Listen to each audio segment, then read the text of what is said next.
Le morning, les GG, tout sur les dessus de l'actu. Les grandes gueules. Parler beaucoup, manger l'argent, voyager beaucoup seulement. Mais travailler beaucoup, créer des choses, emploi des jeunes, non, non, non. Les dirigeants africains, les dirigeants sont comme ça. Les grandes gueules. Merci à vous qui nous rejoignez du côté de Benti. Vous regardez Espace TV. Bienvenue si c'est maintenant que vous le faites, mesdames et messieurs, ensemble jusqu'au bord de 11h. Vous aider à mieux comprendre l'actualité. Vous avez évidemment la possibilité de réagir en direct dans notre émission. Soit vous partez sur Twitter, hashtag Espace GG. Sinon, l'autre numéro de téléphone qui s'affiche juste en bas de l'écran. Avec plaisir, nous allons prendre en compte vos messages dans notre émission, les grandes gueules. Les PEs de l'État sont entrés donc en action sur le site directionnel de Coloma en attendant vraisemblablement qui P2, il le dit Titi, les autorités du ministère de la Ville et de l'aménagement du territoire ne font aucun mystère de leur volonté de conduire à bout et sans management donc ces opérations de déguerpissement alors que l'opposition annonce une réunion d'urgence au sujet de ces déguerpissements donc chez les occupants des lieux qui assistent impuissants à la démolition de leurs biens. La colère et l'indignation ne cessent de monter. Quel est leur cri de cœur? On pose la question ce matin. Dispose-t-il pour certains de documents de propriété légaux? Que compte faire l'opposition? Nous essayons de comprendre ce matin avec doyen Dr Bachir Barry, représentant des occupants des lieux. Il sera avec nous dans ce studio, mesdames et messieurs. Et ces questions, le code, convergence de l'opposition démocratique, de quoi ça retourne? Nous vous posons cette question ce matin. Comment va-t-elle coexister avec l'autre bloc de l'opposition amené par le leader de l'UFC-DG, et là celui d'Alain Diallo? Pourquoi opter pour un bloc sans chef de file? Une alliance électorale à l'occasion des prochaines joutes électorales est-elle envisagée? Monsieur Mohamed Lamine Kaba, président du parti Fidèle, un des partis membres de l'ACODE, il sera notre invité grand oral à suivre donc ce matin dans notre émission. Regardez ces images, ça s'est passé samedi du côté de l'UFR, il faut le dire, il y avait de l'électricité en l'air, samedi donc au siège de l'UFR, où un groupe de jeunes a fait irruption à l'occasion donc de l'Assemblée Générale hebdomadaire du parti pour protester, dit-on, contre l'éviction du Baïdi Haribo au poste du secrétaire exécutif de l'UFR. Que s'est-il réellement passé ce jour du côté de l'UFR quand on sait que Bouskouju, on appelle, on ne peut pas parler? Qu'est-ce qui se trame exactement? Qui répond le parti à ces protestations? Badra Koné, soi-disant grande gueule, vous allez la voir ce matin chez les GG, mesdames et messieurs, encore une fois. Merci de nous rejoindre. Bienvenue, mon cher Thomas, bonjour. Bonjour Lamine. Bonjour Mohamed Mara. Bonjour Lamine. Allez. Bien, on s'intéresse évidemment à l'actualité, le temps que ça se règle de l'autre côté, mon cher Tamba. On parle évidemment, Mohamed Mara plutôt, de Caporal encore une fois ce matin, Mohamed Mara. Finalement, on apprend que l'opposition républicaine, bien entendu, va se réunir ce lundi. C'est le site mosaïqueguinée.com qui l'annonce. Donc, finalement, je crois que nos politiques décident de sortir des bois.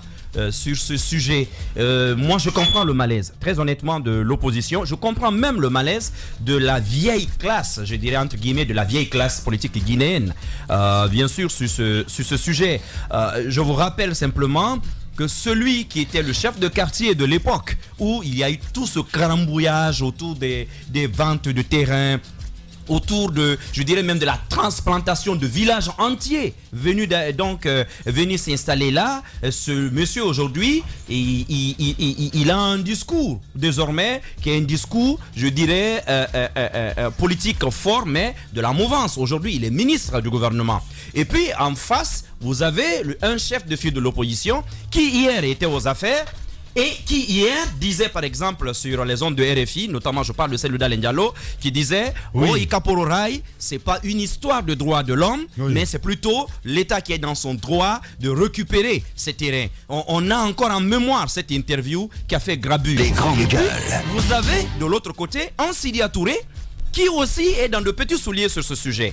Parce que c'est lui qui était le Premier ministre qui a piloté ces opérations. C'est son gouvernement qui avait à l'époque mis en branle les bennes et les caterpillars à l'époque pour raser notamment ces quartiers-là. Oui. Alors quand vous avez déjà dans les trois grands blocs, oui, des personnalités fortes comme ça qui toutes à un moment ou à un autre ont mouillé dans cette affaire, ça devient compliqué d'en parler. Très compliqué. C'est pourquoi je comprends qu'en l'absence de quelqu'un comme Selouda Diallo, Sidia Touré, d'ailleurs, vous remarquerez que pratiquement tous les ténoirs, c'est la débandade. Personne n'est sur Conakry en ce moment. Personne ne peut parler. Même s'ils sont là, mais personne ne peut parler. Ils ne peuvent pas en parler. Justement. Je comprends que ce soit quelqu'un comme Kalemodou ou d'autres qui puissent parler de ce sujet aujourd'hui. De nouveaux politiques comme les Faya Milimono et autres. Je peux comprendre cela. Mais les anciens, c'est très compliqué.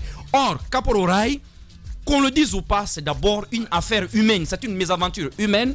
Nécessairement, il va falloir régler cette situation, mais vraiment en y mettant beaucoup d'humanité. L'État est dans ses droits de récupérer ces terrains, mais attention, des personnes qui sont là depuis des décennies. Vous avez des jeunes à Kapororaï qui ont aujourd'hui plus de 30 ans, qui sont nés là. Mais c'est comme si aussi on n'avait pas tiré toutes les leçons du problème de l'axe. On parle de l'axe à Conakry, il y en a même qui parlent de l'axe de Mal. Mais on oublie que la jeunesse de l'axe, c'est justement la destruction d'une partie de Kapororaï. Des enfants se sont retrouvés à la rue, sans les parents qui ont dû retourner au village. Des gens, excusez-moi du terme, peut-être qu'on pourrait même dire, parfois pour certains, sans propriétaire, comme on le dit à la rue. Mais ces jeunes-là sont devenus un problème. Aujourd'hui, le discours politique est venu se greffer au discours ethnique. On a dit à ces jeunes, si l'État vous oublie, c'est parce que vous êtes d'une ethnie. Si l'État vous oublie, c'est parce que vous êtes dans le ghetto. Si l'État vous oublie, d'ailleurs le chef de l'État est allé jusqu'à parler de ghetto concernant ces jeunes. Alors qu'on oublie que ces jeunes-là, à un moment donné, ont été des victimes à la fois de la turpitude de parents qui sont installés sur des domaines qui appartiennent à l'État, sans s'assurer de grandes garanties, mais aussi du cynisme à l'époque du gouvernement qui n'avait pas pu faire la part des choses. Il est important que l'État soit propriétaire terrien, mais à quoi bon avoir le territoire si les populations qui vivent dessus, elles, sont à la rue? C'est ça un peu le problème aujourd'hui. Et moi, je suis choqué. Parce que Kapororaï, ce n'est pas le seul domaine de l'État en Guinée. Écoutez, amis, aujourd'hui, les bordures de mer que vous voyez, selon le compte foncier, personne ne peut les occuper. Les procédures sont extrêmement strictes. Si ce n'est pas, par exemple, des hôtels et ainsi de suite, c'est extrêmement strict. On ne peut pas y aller. Mais aujourd'hui, les bordures de mer sont occupées par qui? Par des ministres, par des députés, par tout ce que vous avez comme crème administrative de ce pays. Donc, ces gens-là, on les laisse aller simplement dans le bras de mer de Demoudoula, qu'on a cassé l'année dernière. Vous avez, là d'ailleurs, l'exemple d'un ministre d'État, lui, là où les gens sont sur les contre-côtes, lui, il est à l'intérieur même du bras de mer. On n'a pas touché. On a cassé les bâtiments en face. On a cassé les bâtiments en amont. Alors, lorsque c'est comme cela, les populations, généralement, ressentent ce genre de situation comme du 2 poids 2 mesures. Et à mon avis, l'État, c'est vrai, est dans son droit, mais l'État doit y mettre de la manière. Et moi, j'aimerais terminer en disant ceci. Aujourd'hui, si vous mettez à la rue des gens, vous devez savoir que ces gens vont devenir un problème dans le futur pour la République.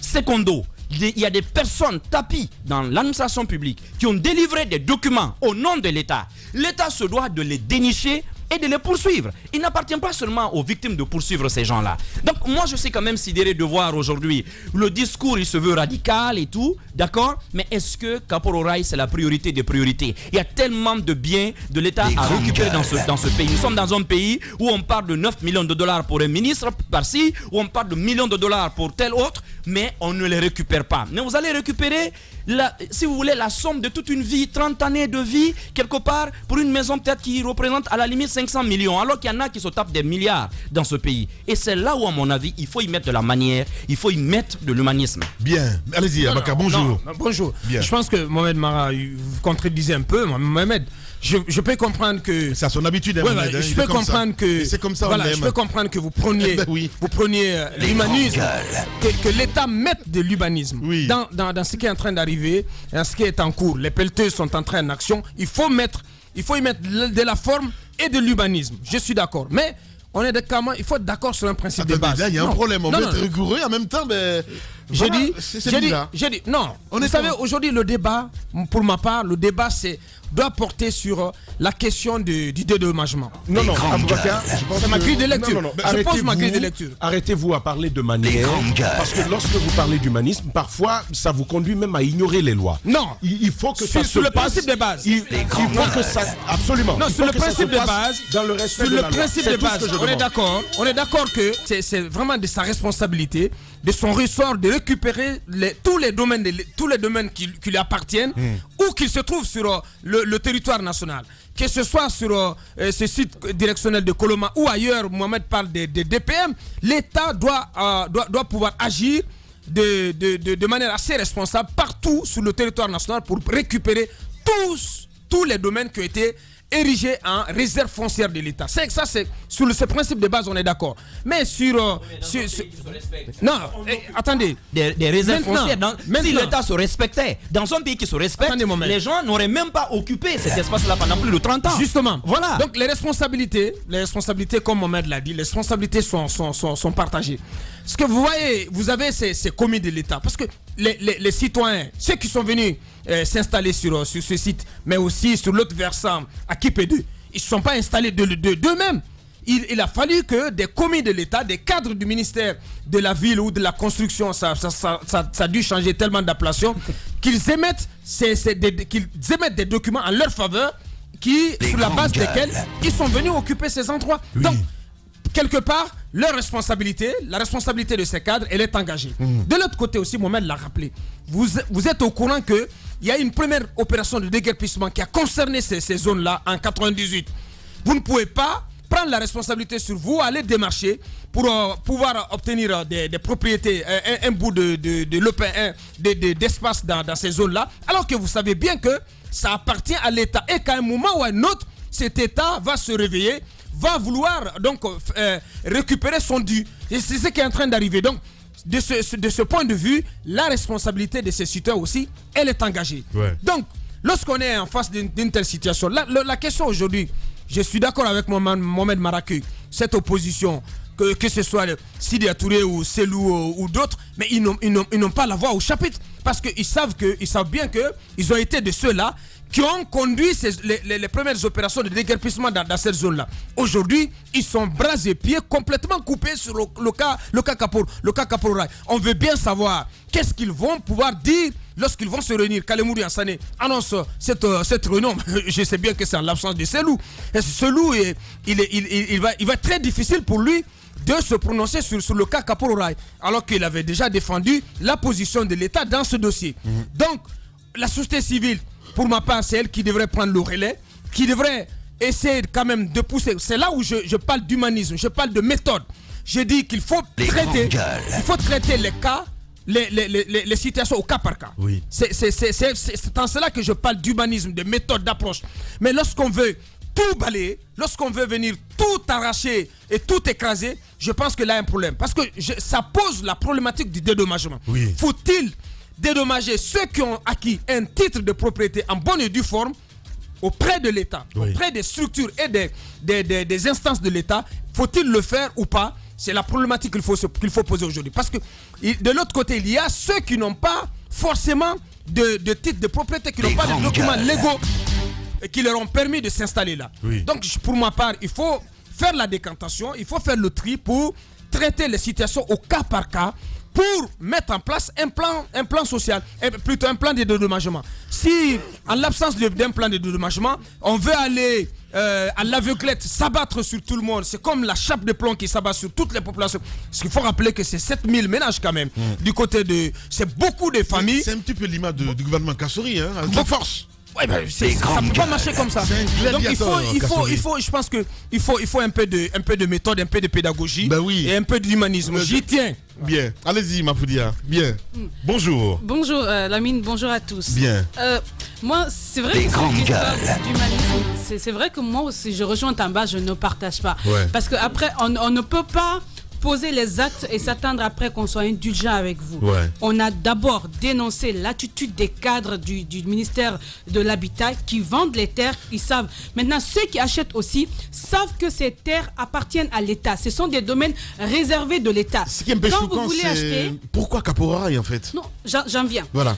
Mohamed Mara, il est un peu foufou, mais voyez-vous, je suis d'accord avec lui dans ce sens. J'en viens, Lamine. Oui. Lorsqu'on veut acheter des terres, je pense... comme une focalisation sur une zone. Justement. Voilà. Lorsqu'on veut acheter des terres, Je pense qu'on dispose des documents qui nous disent, qui nous expliquent la situation de ces terres. Est-ce que c'est des domaines réservés? La délimitation et tellement de choses. On le sait, mais on choisit d'y aller parce qu'on se dit oui, l'État est défaillant en Guinée. C'est pas grave, on va y aller. Maintenant, lorsque l'État se réveille, à tort ou à raison, après on est là. Je pense qu'il faut tenir compte de tout ceci. Maintenant, pourquoi Kapo-Ora? Effectivement, la question se pose. C'est parce qu'on est dans un État comme l'État guinéen et ce depuis Lansana Conté. Ne sors pas la méthode Kassori, s'il te plaît, Mafoudia. Non. Ça ne passe pas. Les grandes gars. Oui, ça ne passe pas. C'est parce qu'on est dans un État comme ça que justement un tel débat même se pose. Mais sinon, quand ce sont des domaines réservés de l'État, d'abord, vous n'êtes pas censé occuper, ça ne sera pas vendu. Au pire, lorsque vous vous obstinez, vous prenez, un moment viendra où justement on vous retirera ces terres. Et c'est ce qui est en train d'arriver. Maintenant, la question de pourquoi Kapo-Ora, bien sûr, ça continue quand on connaît les conséquences. Quand il y a eu Kapo-Ora, je ne maîtrisais, je n'étais pas très dans le débat, j'étais même loin du débat. D'après ce que j'ai lu, Kapo-Ora, les conséquences, j'ai eu à écouter Dr Kouressi, qui était un jour sur nos antennes, qui a essayé de lier, si on veut, la situation qu'on a aujourd'hui sur l'axe par rapport à ce qui s'est passé avec Kapo-Ora, des familles qui ont dû tout abandonner, partir et laisser des enfants ici qui n'avaient plus personne, donc qui ont grandi comme ça, sans surveillance, donc qui sont devenus plus tard des problèmes pour la nation. Est-ce qu'on va engendrer? C'est pourquoi je dis le problème, c'est parce qu'on a... Il y a beaucoup d'incohérences d'ailleurs, parce qu'on a écouté ce monsieur la semaine dernière dans cette émission qui disait que le président est venu du côté de Kapo-Ora. Un des occupants. C'était en 2016. C'était en 2016, effectivement. Le président, il s'est voulu rassurant, il a promis à ses citoyens. C'est pourquoi certains parlent même de trahison. Parce qu'aujourd'hui, si on va avec la force, on veut déguerpir sans tenir compte de ces familles qui avaient quand même obtenu l'assurance du chef de l'État qui avait dit d'accord, on va vous dédommager. C'est vrai qu'il y a incohérence. Et là, c'est pourquoi je vous dis, le problème, c'est le fonctionnement de notre État. Il n'y a pas un problème ailleurs. Les gens peuvent bien occuper les domaines réservés de l'État, mais lorsqu'il y a défaillance au niveau du système, on combat ça d'abord. Mais d'abord, on ne combat pas la défaillance qu'il y a au niveau du système. Jusqu'à aujourd'hui, jusqu'à ce matin, jusqu'à demain, des cadres continuent de vendre les domaines réservés de l'État. On ne prend pas des mesures de ce côté et on vient déguerpir. C'est pourquoi je vous dis, le problème de bout en bout, c'est l'État. Parce que même la manière de déguerpir, humanisme ou pas, je pense que tout s'organise. Parce que quand c'est organisé, on ne crie pas trop. On ne crie pas trop. On vient déjà, il y a des délais. Un État sans cœur, quand même. C'est comme si. C'est comme si. Ce que je veux dire, c'est que s'il y a des documents qui prouvent qu'un cadre du département de l'habitat vous a vendu ces terres, c'est justifié, mais justement là, on doit vous dédommager et tout ceci est organisé avec la justice, mais rien de tel. Donc c'est des familles qui se disent qu'ils vont perdre tout du jour au lendemain et que l'État ne fera rien. Et c'est cela le problème. Après, on se demande, après est-ce qu'on va d'ailleurs commencer à travailler? Parce que c'est encore ça. Parce que si c'est vraiment du sérieux, on déguerpit, il y a un travail, mais après on se rend compte qu'il n'y a pas de boulot.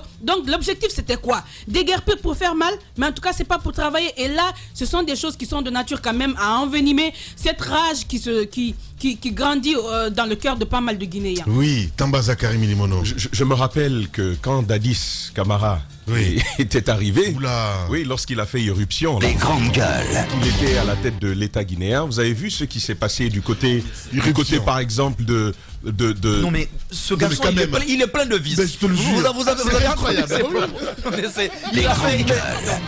Qui s'attendait à lui? Je suis sans mots, quoi. Qui s'attendait à Dadis? Alors c'est toi qui ne savais pas, mais déjà introduit, on suivait. Les gens savaient qu'il y a un groupe qui se préparait pour le pouvoir. Ça se prépare toujours. Tout le monde savait qu'on s'attendait à quelqu'un. Oui. Mais le commun des Guinéens a été surpris de son président. Et c'est pourquoi je parle d'irruption. Et donc, quand Dadis Camara est arrivé, vous avez vu ce qui s'est passé du côté de Sonfonia. Il est venu, tout ce qui appartient à l'État, on va prendre. Il est venu, il a cassé des maisons. Le territoire, il est resté comme ça. Et après, des gens sont revenus. Ils ont réoccupé ces espaces qui avaient donc été donnés, réacquis à l'État guinéen. Ça, c'est pour rebondir sur ce que Mafoudi est en train de dire. Et ça m'amène à une question. Est-ce qu'on a intelligemment planifié cette activité-là? Sur l'approche, est-ce qu'on l'a clairement défini? Sur les objectifs de cette récupération, est-ce qu'on est revenu là-dessus pour savoir, après cette première phase de déguerpissement, ce qui allait advenir après? Parce qu'on nous dit, c'est centre directionnel, on veut faire ceci. Est-ce qu'on a même travaillé sur les financements? Est-ce que c'est acquis aujourd'hui? Et c'est là-dessus que je peux naturellement rejoindre le questionnement que tu faisais tout à l'heure, Lamine, Pourquoi maintenant et pourquoi cette zone spécifiquement? Je suis tout à fait d'accord que ce qui est à l'État est à l'État. Bah oui. Sur le principe, Lamine, celui qui investit sur un domaine de l'État, il faut savoir que vous le faites à fond perdu. Les grandes gueules. C'est pour l'État, surtout lorsque vous le savez. Quand je disais que j'étais opposé au terme humanisme, c'est aussi à cause de ça. Je pense qu'il faut opérer avec intelligence et responsabilité. Intelligence pour ne pas oublier ce qui est advenu de Kapororaï.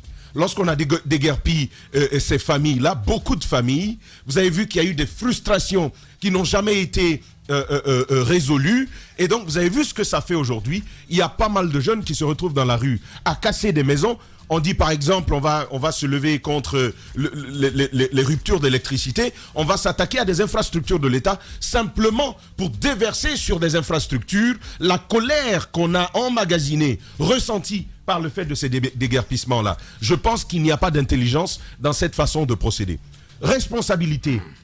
Tout le monde sait que des commis de l'État ont vendu ces domaines-là. Ouais. Tout le monde le sait. L'État aurait pu, par exemple, commettre d'office un avocat ou même un pool d'avocats à ces familles-là pour faire poursuivre ces cadres qui ont vendu des domaines de l'État. Alors, moi, je le dis très simplement, on aurait pu, en termes de mesures d'accompagnement, parce que moi, je ne suis pas dans la logique du dédommagement. Parce que si on dit dédommagement, et ces ministres qui construisent en bordure de mer, et ces ministres qui se sont achetés, comme par hasard, regardez ces premiers ministres-là. Oui. Ils ont tous des domaines de l'État. Ils ont tous des habitations de l'État. Et on va vous dire... Après, ils disent, on a racheté. On a acheté. Ouais, on a racheté. Mais qui a mis en vente? Et comme par hasard, ça a été mis en vente par eux alors qu'ils étaient premiers ministres. Et ce sont eux qui se sont acquis. Qui les ont rachetés. Absolument. Comme par magie. Et puis on va nous dire, non, moi j'ai acheté. Il y a même des preuves, allez à la banque, allez vérifier. C'est ce qu'on nous dit tous les jours. Les autres aussi sont passés par ces mêmes banques. Exactement. Les autres aussi ont ces documents. Et des documents signés par eux. C'est pourquoi je dis, ils sont intouchables, ces premiers ministres. Eux tous d'ailleurs. Et c'est pourquoi moi je dis... dans tout ça, quoi. Non mais n'énerve pas les gens ce matin. Voilà. La deuxième personnalité de notre pays, non mais attendez, c'est une honte. Quand on l'entend dire, quand on entend M. Kori Kondiano dire que c'est pas la faute à l'État, ce n'est la faute à personne, mais tout le monde est responsable. J'avais dit ça un jour ici, on m'a même un peu convoqué là. Oui, absolument. Parce que j'avais rappelé précisément ce qu'il avait dit. C'était avec les baïlots d'Esther en main. On l'interpellait sur la situation. Et puis, le premier ministre, la deuxième personnalité de l'État, je pense que c'est beaucoup plus parlant, ça. Et il dit aux gens qui l'interviewaient, écoutez, c'est pas nous. C'est nos parents, ils viennent, ils construisent. Et pendant ce temps, ceux qui sont investis de l'autorité, de ce mandat-là, ils sont là et puis ça va. Et donc, moi, je ne suis pas d'accord avec le principe du dédommagement. Je veux qu'il y ait... Permettez-moi... Non, Aboubacar, je n'ai pas parlé... Je veux terminer. Il ne faut pas faire d'amalgame. Je n'ai pas parlé de plan de dédommagement global. Aboubacar, j'ai bien compris. J'ai bien compris. J'ai dit qu'il faut traiter les situations au cas par cas. Je ne suis pas d'accord avec cette question d'humanisme. Je ne suis pas non plus d'accord avec le principe du dédommagement. Le dédommagement, s'il y en a, ceux-là qui ont vendu ces domaines, qui les ont laissés exploiter par ces Guinéens, je veux qu'on s'occupe d'eux. Et je veux terminer avec cette opposition. Oui. Moi, je veux leur dire, sortez pour vous dedans. Ils n'ont qu'à sortir pour eux de cette histoire-là. Ouais. Parce que ils sont tous, et vous l'avez rappelé, je ne vais pas revenir là-dessus. Mais ils vont encore récupérer cette situation. Ils vont l'ethniser, comme ils ont l'habitude de faire. Et ça va devenir un problème encore pour la Guinée. Donc, pardon, vous ne nous apportez pas de solution aux oppositions guinéennes. Laissez cette histoire, ça ne vous regarde pas. Bien. Je veux que l'État soit responsable sur cette situation, qu'il commette un pool d'avocats affectés à ces gens, à ces victimes, pour lesquelles je partage quand même la souffrance, et qu'il y ait une vérité là-dessus. Tous ceux qui ont vendu doivent payer. Tous ceux qui ont vendu doivent payer. L'État en tant que tel ne peut pas payer... Laissez-moi terminer s'il vous plaît. Ils ont agi au nom de l'État. L'État en tant que tel ne peut pas payer pour les dérives de certains fils du pays. Ceux-là qui ont dérivé, qu'ils payent. Autrement, s'il faut payer pour nous tous. Il y a lieu que la société civile guinéenne, qui quand même sommeille, qui est comme dans une longue léthargie ou dans une situation comateuse, qu'elle se réveille un tout petit peu. Je veux bien savoir, je veux bien croire aux consultations nationales que l'autre versant des forces sociales les forces sociales de Guinée, avec M. Abdourahmane Diallo et Koundouno et tout ça, et tout le Bataclan, je veux bien croire à ceux qu'ils veulent lancer comme consultation nationale pour s'opposer à un projet de 3e mandat. Mais là, il s'agit d'un cas humanitaire sur lequel la société civile est interpellée, sur lequel la société civile doit intervenir. Il faut faire en sorte que l'État ne tombe pas à bras raccourcis sur tous les occupants. J'insiste là-dessus. Tous les occupants de Kaporo ou du centre directionnel, du site du centre directionnel de Koloma ne sont pas à mettre, à loger dans la même enseigne, ne sont pas à mettre dans le même sac. Il faut faire du discernement. Il faut vraiment faire la part des choses pour que tout le monde ne subisse pas de la même façon. La société civile doit se réveiller. Alors, moi, je ne doute pas de la volonté de cette société civile. On se rappelle du cas des loyers et autres. Mais après, ce qui est difficile, c'est d'avoir en face un État qui ne veut pas vous écouter et qui, lorsqu'il est forcé de vous écouter, ne fait rien de ce que vous leur prodiguez comme conseil. C'est assez compliqué. C'est la crédibilité, ça s'appelle, Mafoudia. Non, loin de la crédibilité. Non, loin. Non. Rappelez-vous du scénario de l'Assemblée. Lorsqu'il y a une mobilisation pour les loyers chers et qu'on dit cela qui est ces propos de la deuxième personnalité de l'État. Quand on prend les logements sociaux, qu'est-ce qui n'a pas été dit sur le coût élevé des loyers? Mais comment est-ce qu'on peut faire face à tout ceci lorsque l'État, chaque fois qu'on nous parle de logements sociaux, on pose des briques mais on ne termine jamais. Mais je pense que ça va avec des mesures. Justement, lorsque la société civile parle, lorsque les médias parlent, ce qu'on demande, c'est des actions du côté de l'État, justement pour pouvoir sortir de là. Mais lorsqu'on vous écoute, on ne fait pas ce que vous dites et puis on s'en moque même, et au-delà on continue à faire davantage ce qu'on faisait avant. Mais à quel résultat vous voulez? Je pense que le problème, c'est qu'on a un État qui ne veut pas écouter, qui continue à œuvrer dans le sens où les Guinéens aujourd'hui sont en train de se morfondre dans leur propre pays. Mais c'est pas possible. Les dénonciations, ça ne manque pas. L'engagement de la société civile, minime soit-il, il va falloir déjà l'écouter, c'est le plus important. Mais on a un État qui n'écoute pas. Mais le problème, en fait, si cette société civile aussi est dynamitée, c'est ça le problème, Mafoudia. Dynamité ou pas, même si c'est une personne. Regarde, Lamine, même ce qu'on dit dans ce studio-là, c'est pas rien pour réveiller un État quand même qui travaille. C'est pas rien, mais lorsqu'on refuse d'écouter, et justement, lorsqu'on œuvre davantage à dynamiter les sociétés, les structures qui vous disent arrêtez, ne continuez pas comme ça, et bien là, quel résultat vous attendez? Bien, nous sommes en 2019 et vous êtes au pays du pharaon. Oui, Kassori Fofana. Tout homme qui fera profession de rechercher la vérité et de la dire sera toujours odieux à celui qui exercera l'autorité. Condorcet. Bienvenue chez les GG sur Radio Espace Guinée.